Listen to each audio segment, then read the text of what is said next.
On va aller tout de suite donc rejoindre nos invités Geneviève Tellier et Yvan Clich. On a l'impression, quand on écoute le premier ministre du Canada et le premier ministre Doug Ford surtout, qui était particulièrement enthousiaste lors du point de presse aujourd'hui, qu'une forme de front uni s'est dessinée. Est-ce que Mark Carney a réussi à rassembler tout le monde autour des grands projets économiques, selon vous, Geneviève Tellier? Bien, il semble qu'il ait réussi à rassembler tout le monde. C'est le mot qui est revenu le plus souvent dans cette conférence de presse. Puis il y a plusieurs premiers ministres provinciaux qui ont parlé, même les territoriaux, qui ont dit oui, on est unis, on a une compréhension commune des principaux défis du pays. Maintenant, est-ce qu'il a réussi à rallier les gens autour de certains projets précis? Ça, on ne le sait pas encore. Et c'est ça qui reste à faire. Et on voit un peu l'impatience des journalistes aussi. On voulait avoir des projets précis.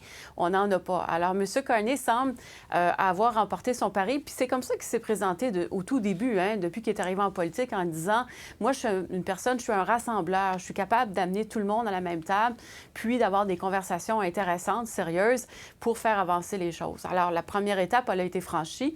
On a cette unanimité-là, mais je dirais que c'est l'étape qui est facile à faire. Quand après, on va commencer à distribuer les projets, puis qu'on va voir, bien, peut-être que certains vont en avoir plus que d'autres, là, peut-être que cette unanimité va s'effriter. Ça pourrait craquer un peu à ce moment-là. Oui, mais ce qui est remarquable, c'est quand même Danielle Smith qui avait pas une voix discordante, puis ça, c'est nouveau. Jusqu'à présent, on avait toujours un peu peur qu'est-ce que Mme Smith allait sortir, puis elle allait montrer son désaccord. Puis pour l'instant, non, on n'a pas entendu ça. Alors, ça, je dirais oui. Dans le communiqué, je vous cite un extrait du communiqué. Les premiers ministres ont convenu que le Canada doit travailler de toute urgence à acheminer les ressources naturelles et les produits canadiens vers le marché intérieur et les marchés internationaux, comme les minéraux critiques et le pétrole canadien décarboné. Je le souligne à grands traits parce que c'est quand même très assumé. Et le pétrole canadien décarboné par oléoduc avec l'aide du secteur privé qui donne l'accès à des marchés mondiaux diversifiés, y compris l'Asie et l'Europe. Et les premiers ministres ont également convenu de mettre en place des réseaux électriques plus propres et plus abordables afin de réduire les émissions et d'accroître la fiabilité en vue d'atteindre la carboneutralité d'ici 2050. Yvan Clich, est-ce qu'il est clair pour vous qu'on se dirige vers une plus grande ouverture à des projets de pipeline de pétrole? Oui, absolument. Moi, je pense que c'est clair que c'était une des demandes de l'Alberta. En fait, l'Alberta met un peu le couteau sur la gorge des autres provinces. Là, ça en a fait vraiment presque une question de vie ou de mort. Donc, c'est clair que c'est un enjeu qui va se poser.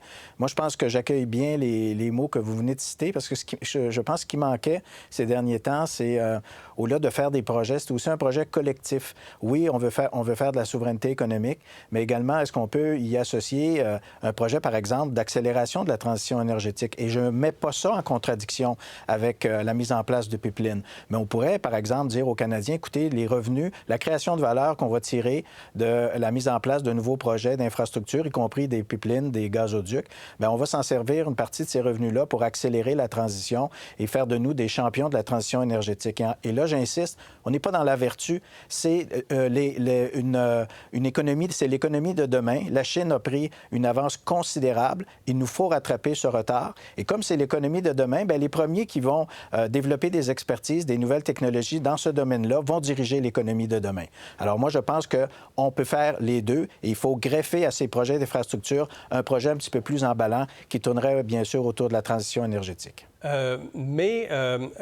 On sentait beaucoup de prudence de la part de M. Legault, Yvan Clich, sur l'oléoduc qui traverserait le Québec. Est-ce que vous comprenez cette prudence? Bien, moi, je trouve que paradoxalement, comme tous les promoteurs pétroliers, gaziers dans l'Ouest canadien, ce qu'ils ont en tête comme difficulté principale, c'est le Québec. On ne se le cachera pas, là. C'est toujours le Québec qui est perçu comme l'empêcheur de réaliser des projets, l'empêcheur de faire ces projets qui, pour eux, sont importants pour accéder à d'autres marchés. Mais paradoxalement, ça donne au Québec un effet de levier beaucoup plus important.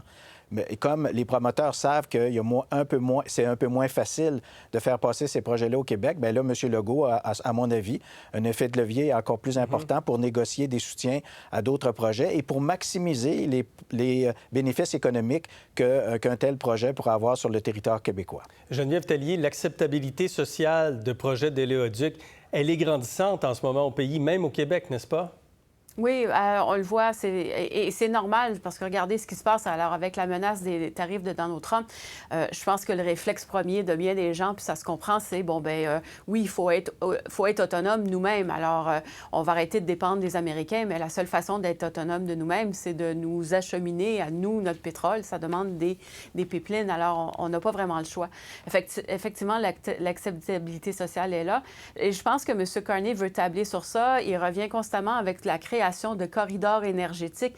Alors, si dans ce fameux corridor-là, vous êtes capable de mettre des lignes de transmission puis des pipelines, je pense que ça va mieux passer aussi auprès de la population. Alors, il y a vraiment cette idée de créer une infrastructure que M. Carney, j'ai l'impression, veut moderne et ça pourrait aider justement à avoir cette acceptabilité sociale-là. Et toute la notion de décarbonisation, on ne l'a pas entendu aussi souvent que cette fois-ci de la part du premier ministre puis des premiers ministres provinciaux.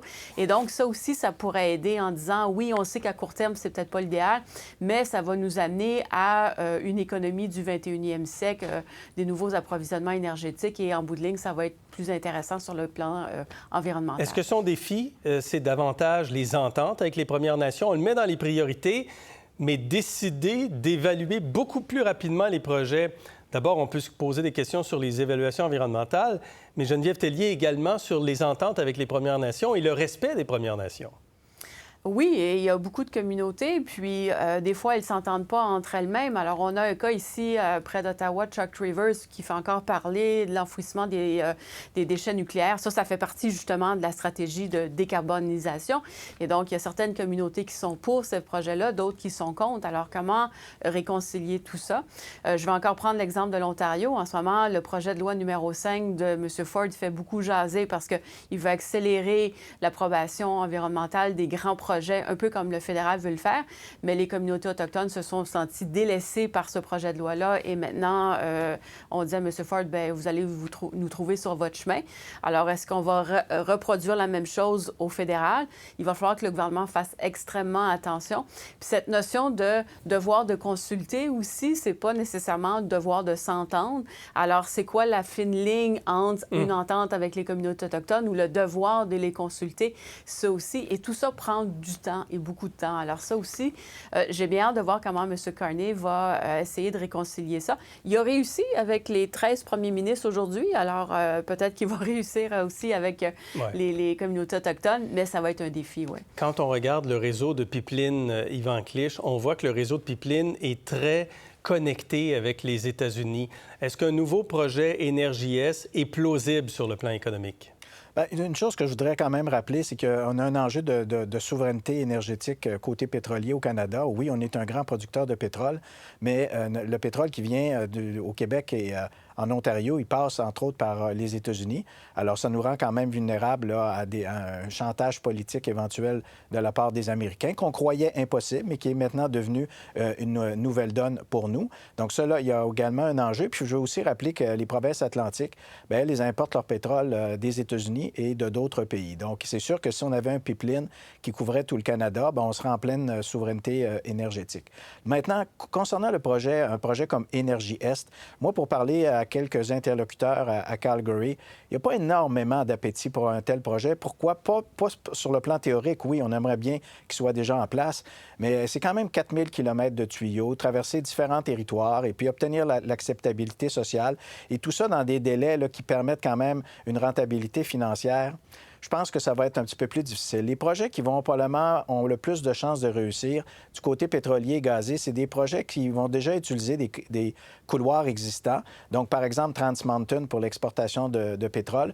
Peut-être Northern Gateway parce que ça traverse quand même qu'une seule province. On part d'Edmonton jusqu'à les côtes de la Colombie-Britannique. Et du côté gazier, bien, je le répète, il y a quand même un premier projet qui va voir le jour cet été. Là, prochainement, on va exporter le Canada du gaz. On va pour la première fois de notre histoire participer au marché international du gaz à travers le gaz naturel liquéfié. Et d'autres projets ont été approuvés et sont en cours de réalisation. Et moi, je me permettrai un mot sur l'implication des Autochtones. Il y a une nouvelle formule, un projet de gaz naturel du liquéfié en Colombie-Britannique va voir le jour en 2028 et est en cours de réalisation. Et c'est une communauté autochtone qui est l'actionnaire du projet. Oui, mais c'est ça. Mais ça a pris du temps. Je veux dire, on a pris le temps de le faire. Là, on veut accélérer tous les projets. C'est dans ce sens-là que je posais la question. Bien, justement, je pense que si on les implique au niveau de l'actionnariat, bien, je pense qu'il y en a plus de chances là, de sceller leur approbation, d'autant que le gouvernement fédéral dispose de fonds pour leur permettre justement d'avoir les sommes pour participer comme actionnaire à ces projets. Très bien. Merci pour cette analyse. Merci Geneviève Tellier. Merci Yvan Clige d'avoir été avec nous ce soir. Bonsoir. Merci. Pour voir nos émissions en entier, rendez-vous sur la chaîne Ici RDI.